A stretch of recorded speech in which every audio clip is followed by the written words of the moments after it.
Hello and welcome to the Vanguard of Light, and today we're going to be talking about, are you in an invisible prison? And we're going to start off with our buddy Donald, who you haven't met. Donald is a software developer. He works downtown. He works in a big corporate office building, and he's walking to work this morning. He's parked, he's kind of like 4 or 5 blocks away from the building where his parking garage is, and he's got to walk. He's walking downtown, and the people are walking and passing and doing their thing. Everybody's kind of like either in a cell phone or, they're all off in their own world, right? And there's this hobo or a bum that's laying on the ground, not laying, but sitting on the ground. He's got his cup out, kind of really minding his own business, just not even making eye contact. But when Donald comes by, oh my gosh, he like looks up, makes direct eye contact and says, "You're in a prison," right? And Donald's like a little freaked by that. He's like, what? And then, ducks his head and just keeps on walking, just doesn't say anything, like, oh my gosh, what just happened? Needless to say, he goes on with his day, but he's still kind of a little disturbed by that. He's like, what's up with that? And then he also thinks of that, I think he's about to get a FedEx package with the phone and get the call from the Morpheus of, "You're in the Matrix." That did run through his mind. I think he kind of wanted that to happen because he wanted a little more adventure in his life, but probably not quite that much adventure. We all say we want adventure, but that might be a little too much. But anyway, so Donald continued on his day, and it was like, that was so weird that, like, why did that happen? And also it's weird that he said you're in a prison, right? Because Donald had been feeling a little bit of that, like, a little stuck in his life, like maybe he's not living the life that he wanted to live, or not so much. He didn't go so deep with that. He's just, kind of maybe a little bit of dissatisfaction. Like, it's not all working out like he planned. It's not going as fast as he planned, and doesn't have necessarily a specific plan, except for maybe, like, being the best, developer he could be, climbing the corporate ladder, that stuff, get the raise, have people like him, that kind of thing. But not like he had a specific vision of being XYZ and it's off track. It's just very vague. He's going on and leaving, not thinking anything of it, completely forgot about the interaction he had in the morning. And he's walking, and there is that hobo once again. And he's thinking, that was a fluke. And so he's walking by, and the hobo's not talking to anybody. He's kind of completely minding his own business, got his cup out, not doing anything.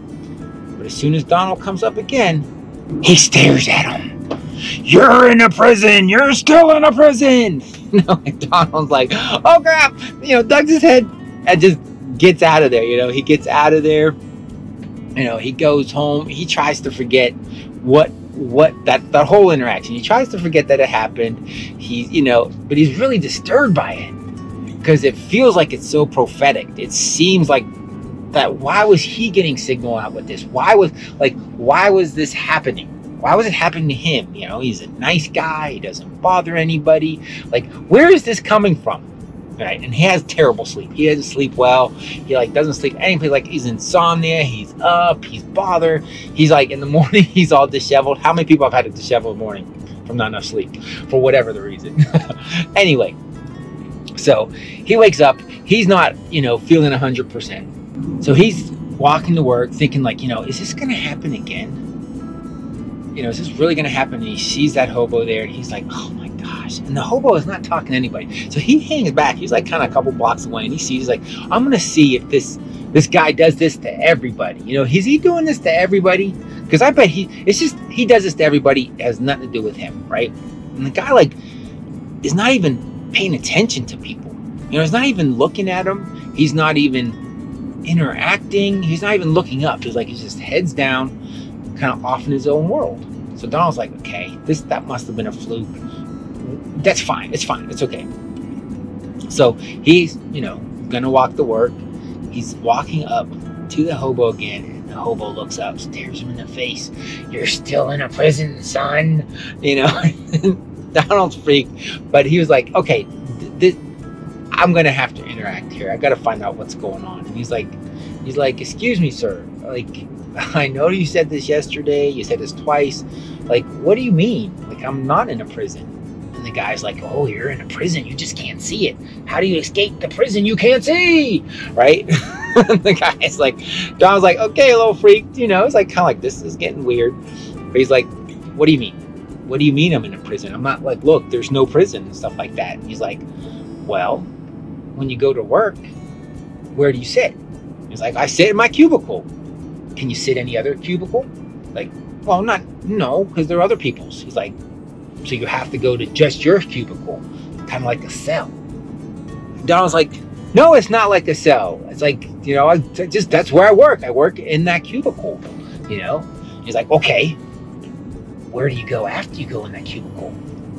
Donald's like, I go home. Oh, to your house? It's like, yes, I go to my house. I go to my house.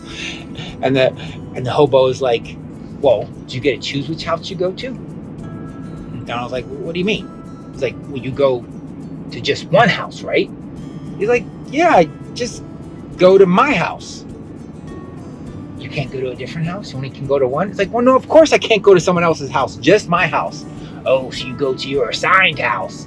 And Donald's like, no, it's not. I bought it. It's not my assigned house. It's like, you know, what? No. You know, so Donald's kind of like having that. He's like, well, have you bought it outright? And Donald's like, well, no, I got a mortgage and I'm paying the mortgage. He's like, well, what happens if you don't pay your mortgage? He's like, well, the bank's going to take it. So you're in your assigned house and the bank can take it at any time. And then you'll have to change. And so Donald's like, he's like, okay. He's like, this is getting a little slim on the whole prison stuff like that. And then the hobo's like, so are you able to leave that house, that cubicle at any time and go where you like to go? And Donald's like, yeah, of course I can. Can you leave tomorrow? It's like, well, I mean, I can't just pick up and leave. I mean, I got my house, I got my mortgage, oh, so you're in a prison. And Donald's like, oh, it's ridiculous, right? And he continues on. He's like, I'm done with this, you know? But that whole day he's kind of thinking of like, that hobo's kind of right. You know, kind of feeling that of like, wait a second. He's looking around. He's like, and he sees his cubicle where he's allowed to be, but he's not allowed to just go to someone else's cubicle. Even though it's like he can like get up, he can walk around, can't walk around too long because the boss will notice. You know, and he can't not come in a day without making special arrangements or else he can get fired. And it's not like he can just go to a different house because other people own the house. And it's not like he can just leave his house because he's got to pay the mortgage.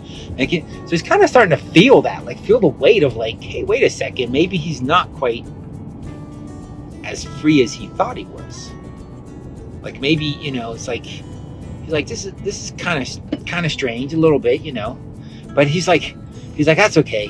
I don't have time to deal with this. That guy's just that hobo got my mind. He's just messing with me. It's not like this. I'm fine. Ah! Right? Well, lo and behold, Donald does not get a good night's sleep, as you can imagine. And he's walking to work, and once again, he sees the hobo, and he's like, oh man, it's gonna be this again. Oh no! Right? And he walks to the guy, and the hobo turns to him and says, that's not the prison I was talking about. And Donald's not kind of flipped. He thought, oh man, he's gonna go off about how, you know, my house, my this, my that. And then he's like, not the prison. He's like, what do you mean it's not the prison you're talking about? He's like, and the hobo was like, what I was talking about, those are prisons you can see, and they represent a prison because you're tied to them and you can't leave, and you didn't necessarily choose them. But that's not the invisible prison that has you. And so Donald's like, kind of like, what? What are you talking? What do you mean? Right? And the hobo was like, how did you get to where you are right now? And Donald's like, woke up this morning and walked here? No. How did you get to the life that you have this moment? Donald was just kind of perplexed by that question of like what do you mean, how did I get to the place I am with my life right now? Of like what do you mean? So he turns to like, you know, the hobo's like, what do you mean? And the hobo like just stops communicating. You know, just kind of looks down, like almost like they've never had this conversation. And then Donald's like, what do you mean? Hobo's looking down, just ignoring him, just kind of going on his business.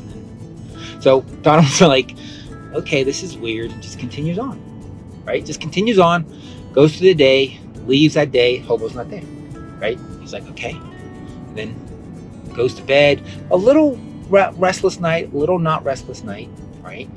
So Donald spends about a week before he sees the hobo again, completely forgets about those questions, and then he sees the hobo again. He's thinking like, oh man, I wonder if he's gonna just shut down again. And the hobo sees him coming. He's got a smile on his face. He's like, have you answered the question? And Donald's like, what do you mean? What question? He's like, how did you get to where you are? And then Donald's like, I went to college, I got this degree, I got hired here, this. You know, I went about like, I don't know, that's how you do it. That's how I did it. He's like, and then the hobo's like, are you living the life of your dreams? And Donald's like, well, no, not really. He's like, do you know what the life of your dreams is? And Donald's like, well, yeah, and he knows. He's thinking to himself, he's like, I don't even really know what the life of my dreams is. So you don't really know how you got here. You're not living your life of your dreams, and you're not quite sure what your life of your dreams are. Have you gone out and tested all the things that could be the life of your dreams? And Donald's like, well, no, not really. No, I just kind of did the stuff, I guess, that felt right, and you know, my parents thought I should do this, and my friends thought I should do that, and they were doing this, and then, you know, my girlfriend thought, like, and he's like, yeah. But did you choose? Have you found out what you truly love? Do you know what's the life of your dreams? And Donald's like, no, I don't. Okay, fine, I don't know. I don't know what my life is in dreams. Maybe I have been doing stuff that my parents told me or my friends told me to do, and like they were doing it, I did it. He's like, fine, okay, I did that. And then the hobo looks at him and says, now you can see the prison. And Donald's like, wait, what? Now I can see the what?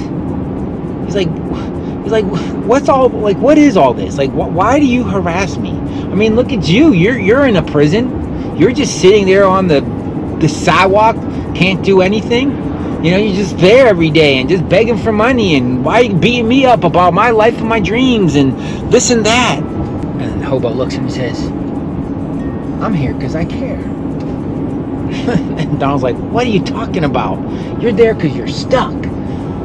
The guy looks at him, the hobo, like, maybe I am, maybe I'm not. And then the hobo gets up. He's got, like, you know, that old worn coat. So, like, gets up, takes off his worn coat. He's got, like, just a pristine suit on. Gets up, walks to the street. This big stretch limo pulls up. Somebody gets out, opens the door. He gets in and drives away. And Donald's like, what just happened? What has just, what? And then he starts questioning of like, wait, how did I get here? How did I choose what I chose? And why am I not actively investigating what would be my best life ever? And he's stuck with that. But he can start seeing that mind prison he's in. And if you want to possibly see if you might be in a mind prison, I invite you to check out my Freedom Through Safety Challenge, and you might have a prison that you never saw get revealed to you. And until we talk again, have a blessed day or a blessed night.